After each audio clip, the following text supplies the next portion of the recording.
ప్రస్తుతం ఆంధ్రప్రదేశ్ రాష్ట్రంలో పోలవరం గురించి అనేక చర్చలు జరుగుతున్నాయి. అనేక రకాల విశ్లేషణలు చేస్తున్నారు. అయితే ఒక్కసారి చూద్దాం అసలు ఏంటి అని. పోలవరం మొదలైనది ప్రాజెక్టులకు సంబంధించిన పునాదులు వేసినప్పటి నుంచి R&R ప్యాకింగ్ నిర్వాసితులకు వీళ్ళందరికీ ఇవ్వాల్సి ఉంది. ఇంకా ఇప్పటికీ కొనసాగుతున్నది, ఇది ఇంకా పూర్తి కాలేదు. అదేవిధంగా ప్రాజెక్టులు అప్పుడు నవయుగ కంపెనీ తీసుకుంది, ఆ తర్వాత దాని కొంత వేసింది. అయితే 2014 సందర్భంలో దీన్ని కేంద్రం చేస్తూ ఉంది. కాకపోతే అప్పటి గవర్నమెంట్, స్టేట్ గవర్నమెంట్ దీన్ని తీసుకుంది, ఆ తర్వాత చేస్తామని చెప్పింది. సరే, ఇక్కడ వరకైతే క్లియర్గా ఉంది. అప్పటి నుంచి పనులు కొంతమేర జరిగాయి. పునాదుల నుంచి బేస్మెంట్ లెవెల్ దాకా వచ్చింది. అయితే ఆ తర్వాత 2019 తర్వాత వర్షాలు వచ్చిన తర్వాత కూడా నీరు కొంత నిల్వ ఉంచుకొని మెగా ఇంజనీరింగ్ కంపెనీ రీటెండర్ ద్వారా తీసుకున్న తర్వాత పునాదుల దగ్గర నుంచి మొదలు పెడితే పిల్లర్లు కట్టింది, ఆ తర్వాత గేట్లను ఫిట్ చేసింది, దాని మీద ర్యాప్ మీద రూప్ ఏర్పాటు చేసింది. ఈ రకంగా తన యొక్క చేసింది. అంతేకాకుండా అక్కడ అనేక రకాల వసతులను ఏర్పాటు చేసింది.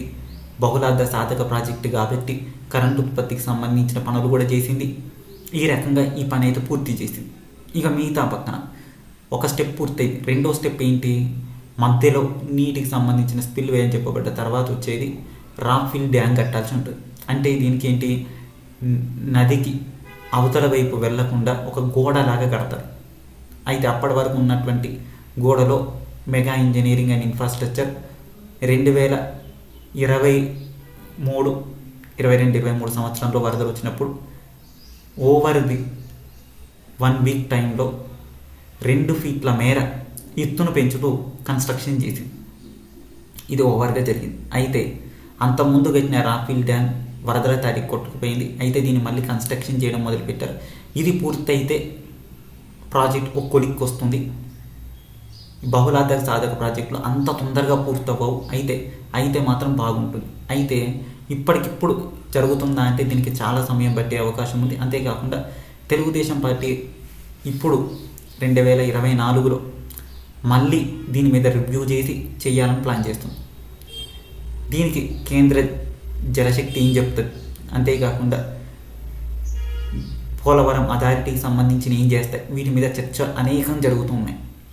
ఒక్కటి గుర్తుపెట్టుకోవాలి, పోలవరం నిర్మించాలి అని అంటే కన్స్ట్రక్టివ్ ఐడియాలిస్ట్గా ఉండాలి. ఇది జరిగితే ఇది తొందరగా పూర్తవుతుంది. ఇప్పుడు చేయాల్సింది ఏం చేస్తున్నారు వీళ్ళు అని అంటే, విదేశాల నుంచి ఎక్స్పర్ట్ని తీసుకొచ్చి పోలవరం కడతారట. అయితే ఒక్క విషయం గుర్తుపెట్టుకోవాలి, భారతదేశంలో అనేక ప్రాజెక్టులు కట్టినటువంటి సంస్థలు ఉన్నాయి, ఎన్నెన్నో గొప్ప ప్రాజెక్టులు కట్టినటువంటివి ఉన్నాయి. అలా కాకుండా ఒక్క పోలవరం కోసమే విదేశాల నుంచి ఎక్స్పర్ట్ని తీసుకురావాల్సిన అవసరం ఏమొచ్చింది? ఇది అందరికీ వస్తున్నటువంటి డౌట్. చూడాలి మరి ప్రభుత్వం ఏం చేస్తుంది, ఎప్పటిలోగా పూర్తి చేస్తుంది అన్నది ఒక అంశం. అదేవిధంగా అసలు విషయం ఇది. అయితే going on some good things in world.